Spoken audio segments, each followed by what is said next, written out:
Update WhatsApp ಪ್ರಾಬ್ಲಮನ್ನು ಹೇಗೆ solve ಮಾಡೋದಂತ ಈ ವಿಡಿಯೋದಲ್ಲಿ ತಿಳಿಸ್ಕೊಡ್ತೀನಿ. ಸೊ ನಿಮ್ಮ ಒಂದು ಐಫೋನಲ್ಲಿ ವಾಟ್ಸಪ್ ಮೇಲೆ ಕ್ಲಿಕ್ ಮಾಡಿದ ತಕ್ಷಣ ಅಪ್ಡೇಟ್ ವಾಟ್ಸಪ್ ಅಂತ ಬರುತ್ತೆ.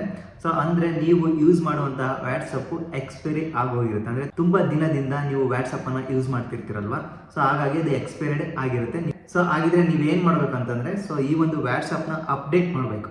ಸೊ ಅದು ಹೇಗೆ ಅಪ್ಡೇಟ್ ಮಾಡೋದಂದರೆ, ನಿಮಗೆ ಕಾಣ್ತಿರೋದು ನಿಮ್ಮ ಫೋನಲ್ಲಿ ವಾಟ್ಸಪ್ ಮೇಲೆ ಕ್ಲಿಕ್ ಮಾಡಿ ಆ್ಯಸ್ ಯೂಶುವಲ್ ನಿಮಗೆ ತೋರಿಸುತ್ತೆ ಸೊ ಅಪ್ಡೇಟ್ ವಾಟ್ಸಪ್ ಅಂತ. ಈಗ ಕೆಳಗಡೆ ನಿಮಗೆ ಕಾಣ್ತಾ ಇರ್ಬೋದು ಅಪ್ಡೇಟ್ ವಾಟ್ಸಪ್ ಅಂತ ಇದೆ, ಕೆಳಗಡೆ ಡಿಸ್ಮಿಸ್ ಅಂತ ಇದೆ. ಜಸ್ಟ್ ನೀವು ಅಪ್ಡೇಟ್ ವಾಟ್ಸಪ್ ಮೇಲೆ ಕ್ಲಿಕ್ ಮಾಡಿ. ಅಪ್ಡೇಟ್ ವಾಟ್ಸಪ್ ಮೇಲೆ ಕ್ಲಿಕ್ ಮಾಡಿದ ತಕ್ಷಣ ಡೈರೆಕ್ಟ್ ಆ್ಯಪ್ ಸ್ಟೋರ್ಗೆ ಹೋಗುತ್ತೆ. ಅಂದರೆ ಐಫೋನಲ್ಲಿ ಆ್ಯಪ್ ಸ್ಟೋರ್ ಇರುತ್ತಲ್ಲ, ಅದು ಡೈರೆಕ್ಟ್ ಅಲ್ಲಿಗೆ ತೊಗೊಂಡು ಹೋಗುತ್ತೆ. ಸೊ ನಿಮಗೆ ಕಾಣ್ತಾ ಇರೋದು ಇಲ್ಲಿ ವಾಟ್ಸಪ್ ಪಕ್ಕದಲ್ಲಿ ಅಪ್ಡೇಟ್ ಅಂತ ಇದೆ, ಜಸ್ಟ್ ಅಪ್ಡೇಟ್ ಮೇಲೆ ಕ್ಲಿಕ್ ಮಾಡಿ. ಸೊ ಈ ರೀತಿಯಾಗಿ ಅಪ್ಡೇಟ್ ಮೇಲೆ ಕ್ಲಿಕ್ ಮಾಡಿದ ತಕ್ಷಣ ಅಪ್ಡೇಟ್ ಆಗೋದಕ್ಕೆ ಒಂದು 10 ಸೆಕೆಂಡ್ಸ್ ಆಗುತ್ತೆ, ವೆಯ್ಟ್ ಮಾಡಿ. ಈ ರೀತಿಯಾಗಿ ಕಂಪ್ಲೀಟ್ ಆದ ತಕ್ಷಣ ಓಪನ್ ಅಂತ ಆಪ್ಷನ್ ಬರುತ್ತೆ, ಜಸ್ಟ್ ಓಪನ್ ಮೇಲೆ ಕ್ಲಿಕ್ ಮಾಡಿ. ಓಪನ್ ಮೇಲೆ ಕ್ಲಿಕ್ ಮಾಡಿದ ತಕ್ಷಣ ಈ ರೀತಿಯಾಗಿ ಕಂಪ್ಲೀಟಾಗಿ ಓಪನ್ ಆಗುತ್ತೆ. ಸೊ ಈ ರೀತಿಯಾಗಿ ನೀವು ಅಪ್ಡೇಟ್ ವಾಟ್ಸಪ್ ಪ್ರಾಬ್ಲಮನ್ನು ಸಾಲ್ವ್ ಮಾಡ್ಕೋಬೋದು.